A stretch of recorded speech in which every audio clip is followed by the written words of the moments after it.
I always thought the worst kind of betrayal was the one you never saw coming, until I learned there's something even worse. The betrayal you suspect, the one you feel in your bones, but you keep telling yourself you're imagining. That's where my story begins. With a quiet doubt I kept brushing off, and a woman who mastered the art of pretending. When I first met Emily, she looked at me like I was the only man in the room. My friends joked she was out of my league. I wasn't ugly or anything, I just wasn't the flashy type. No loud clothes, no expensive watches, no curated lifestyle photos. I liked living simply, quietly.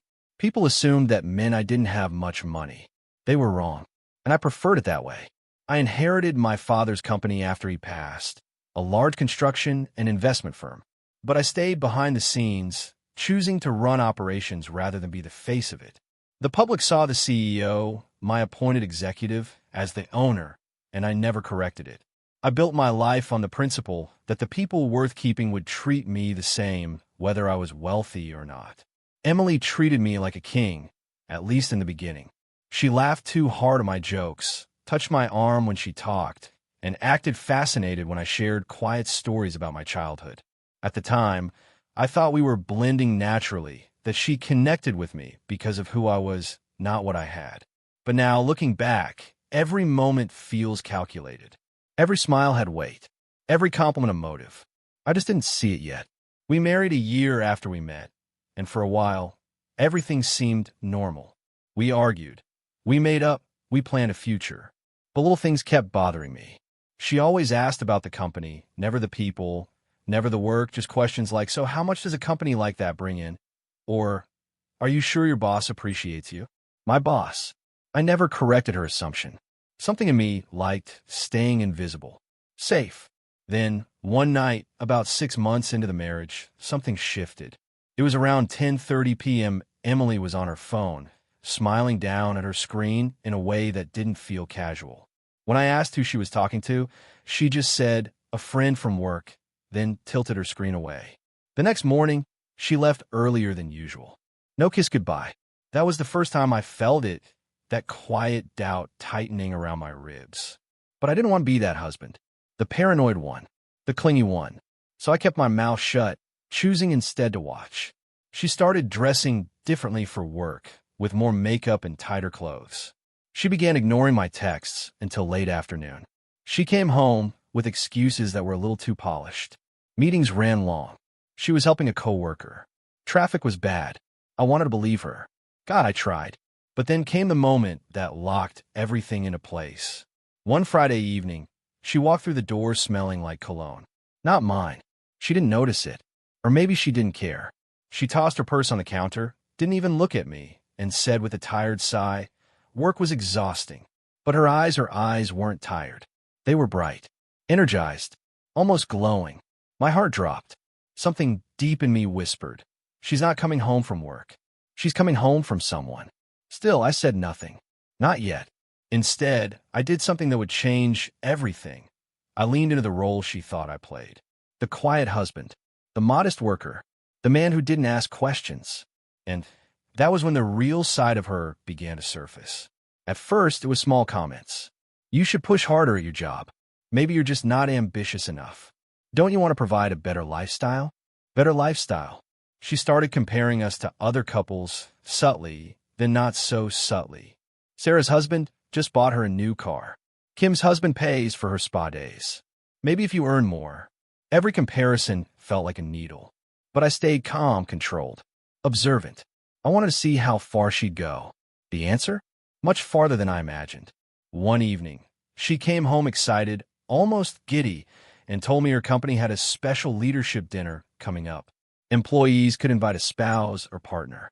But when I said, great, I'll go with you, she froze. Her smile dropped for half a second, just long enough to reveal something cold, before she forced it back. Oh no, it's actually for employees only, she said too quickly. No guests. A lie. An obvious one. I didn't call her out. I simply nodded and said, of course. Have a nice time. Inside, though, my suspicion sharpened. The dinner was the following Thursday, and I already planned to be there. Not as her husband, but as the silent owner of the company hosting the event. She didn't know the venue. She didn't know the guest list. She didn't even know the actual structure of the business she claimed to work at. She never cared enough to learn. But I knew, and I was done playing blind. That Thursday, hours before the event, she left the house in a dress I'd never seen. A tight, shimmering silver thing that clearly wasn't meant for employees only. I waited until she drove away before getting ready myself. Nothing fancy, just a simple black suit. Appropriate for the owner attending his own company's leadership dinner. As I buttoned my cuffs, something inside me settled. A strange calm washed over me. The kind of calm that comes when you finally stop lying to yourself and start preparing for the truth. When I arrived at the venue, I didn't walk through the front. I used the private entrance that the staff held open for me. They greeted me with respect, with recognition, things Emily never noticed because she never looked closely enough. Inside, the room buzzed with laughter, drinks, and clinking glasses.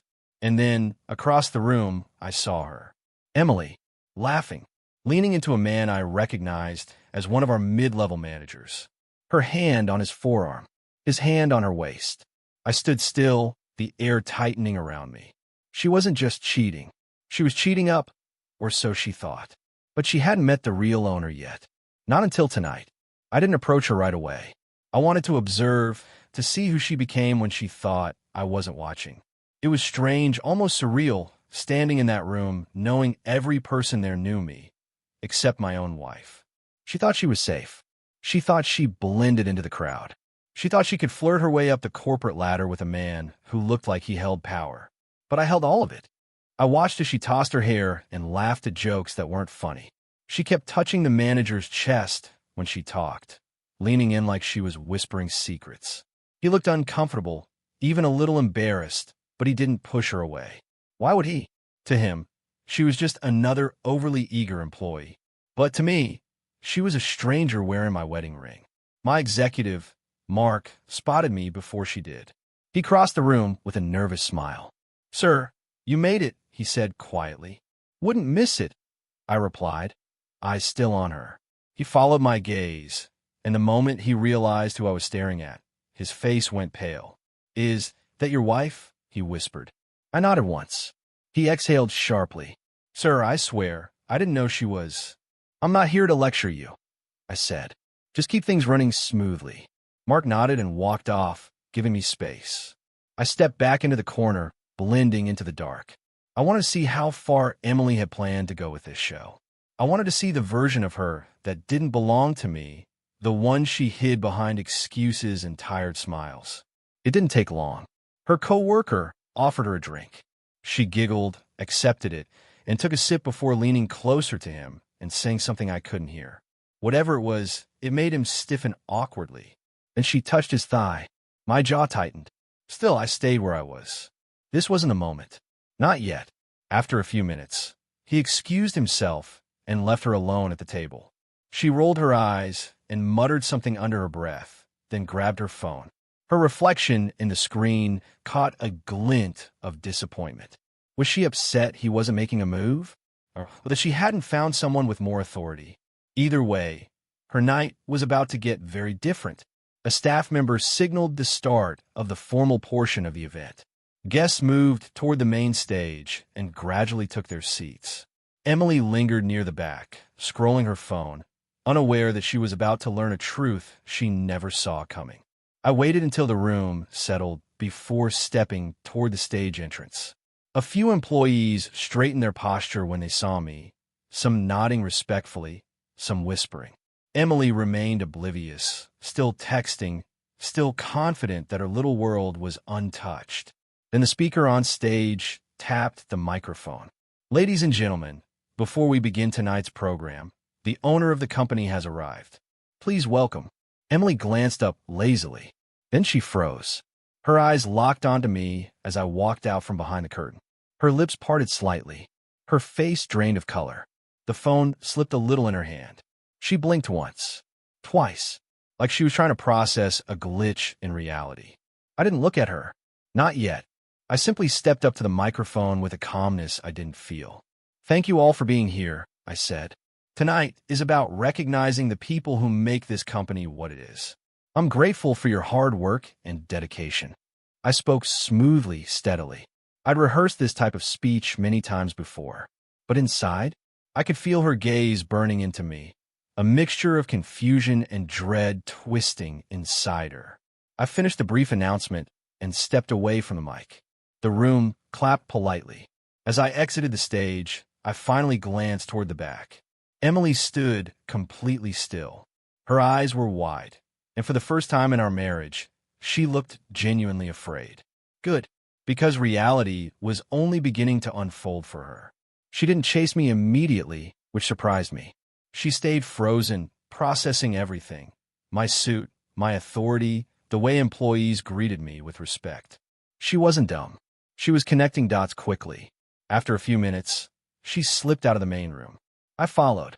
In the hallway, she stood near a tall plant, breathing fast. When she saw me walking toward her, she straightened her posture and forced a smile that didn't reach her eyes. Hey, she whispered. What are you doing here? I raised an eyebrow. At my own leadership event.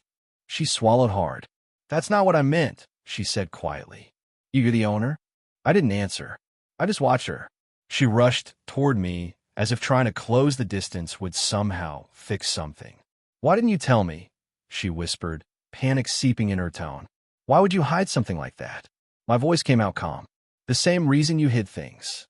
She flinched as I'd slapped her. I didn't hide anything, she insisted quickly, too quickly. I chuckled once. A humorless sound. You expect me to believe that? She reached out to touch my arm, but I stepped back. Her hand hovered in the air for a moment before dropping to her side. I wasn't doing anything, she stammered. I was just being friendly. Friendly. The word tasted bitter. She shook her head. Okay, maybe it looked bad, but I swear I wasn't trying to... I cut her off. You were trying to impress someone you thought had power. A pause, and you picked the wrong man. Her face crumbled. It wasn't like that. Then tell me, I said softly. If that manager you were clinging to tonight asked you out, would you have said no? She opened her mouth, closed it, opened it again. Silence. Her expression gave me the only answer I needed. I stepped closer, lowering my voice. I didn't come here to embarrass you. I came because I needed to see the truth with my own eyes. Her shoulders shook. Please let me explain. But I was already turning away. Because tonight wasn't about revenge. Not yet. Tonight was about exposure.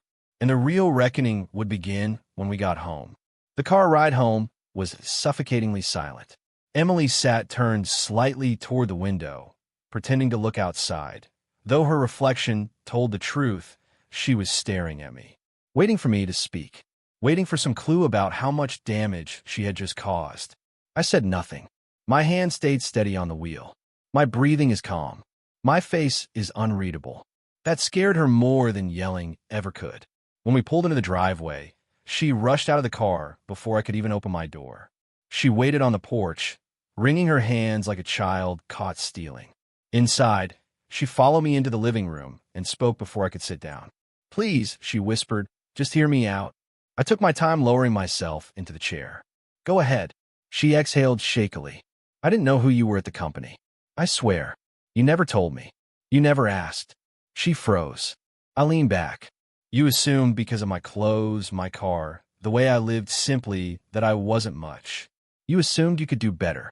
Her eyes glistened. No, that's not true. I married you because I love you. A humorless laugh escaped me. You married the version of me you thought you could control. A man with a steady paycheck. A man who would be grateful. A man you could look down on. She flinched again. You think I haven't noticed? I added quietly. The way you talk to me. The way you compare me to your friends' husbands. The way you act like you're settling.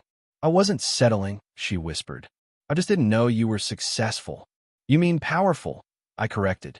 You didn't know I was powerful. She opened her mouth, but no words came out. For a moment, she looked small, like she finally understood the shift that had already happened. She wasn't talking to the timid, predictable husband she thought she had married. She was talking to the man she didn't bother to know, and she didn't like meeting him. She moved closer, kneeling in front of me. I made a mistake tonight, but I wasn't trying to cheat. I raised an eyebrow. No, grabbing a man's thigh is what, you being supportive. Tears spilled down her cheeks. I didn't think it mattered. I thought he was just a manager. I thought it was harmless flirting. I didn't know. There it is, I said sharply. You didn't think he mattered because you thought he didn't have anything to offer. But if he had been the owner, the CEO, would your harmless flirting have turned into something more? She shook her head frantically. No, no, I swear. It wasn't like that. I was just trying to look good, to fit in, to make contacts. I didn't know people so high up would even be there. Right, I said. Because that's the game, isn't it? Position yourself near whoever seems useful. Her lip trembled. No. I leaned forward. Do you treat everyone like that? Or just me? The man you thought wasn't worth impressing. She collapsed into tears, covering her face with her hands. I didn't move toward her. I didn't comfort her. Not this time. Let her sit in the truth. After a long minute, she spoke through quiet sobs. I know I messed up. I know I embarrassed you. But please, please don't give up on us. Us. I repeated. There hasn't been an us in a long time. There's been me, and then there's been you playing a role. She wiped her cheeks with shaky fingers. Just tell me what you want me to do. I studied her. I don't want you to do anything. Then what happens now? She whispered. I stood slowly. What happens now is honesty. She looked confused. Honesty? I nodded. I'm going to ask you questions. Real questions. And you're going to answer them without excuses. Fear washed over her features. But she nodded. I began walking around the room, controlled, calm. First question. When you married me, did you believe you were marrying down? She closed her eyes in shame. Yes. Second question. If you had known the truth, that I owned the company, would you have treated me differently? She hesitated. Too long. My chest tightened with something that felt like closure. Yes, she whispered finally. I would have taken you more seriously. There it was. The honesty I asked for. The honesty that broke something permanently. Third question, I said quietly. What exactly were you hoping for tonight with that manager? She looked up terrified. I don't know. You do. She swallowed hard.